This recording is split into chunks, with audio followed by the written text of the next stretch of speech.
লালমনিরহাটের পাটগ্রাম উপজেলার জোংরা ইউনিয়নে বর্ডার গার্ড বাংলাদেশের তিস্তা ব্যাটালিয়নের অধীনে নতুন চতুরবাড়ি বিওপির আনুষ্ঠানিক উদ্বোধন করা হয়েছে। নতুন এ বিওপি চালুর মাধ্যমে সীমান্ত এলাকায় নজরদারি আরও শক্তিশালী হবে বলে জানিয়েছে বিজিবি। চোরাচালান, মানব পাচার ও অবৈধ অনুপ্রবেশ রোধে এটি বড় ভূমিকা রাখবে। স্থানীয় সীমান্তবাসীর নিরাপত্তা নিশ্চিত করতেও এই বিওপি গুরুত্বপূর্ণ অবদান রাখবে। সংগঠিত অপরাধ দমনে টহল ও অপারেশন কার্যক্রম আরও বৃদ্ধি পাবে। বিজিবির পক্ষ থেকে বলা হয়, নতুন স্থাপনা সীমান্ত ব্যবস্থাপনায় নতুন গতি আনবে। সীমান্ত সুরক্ষায় সরকারের চলমান উদ্যোগকে আরও শক্তিশালী করবে এ পদক্ষেপ।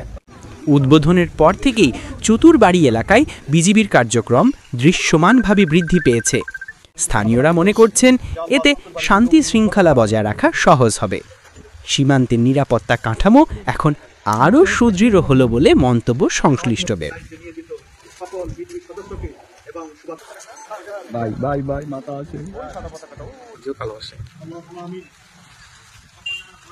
কর্মকাণ্ডগুলোকে আপনি বরকতময় করেন ইয়া রাব্বাল আলামিন।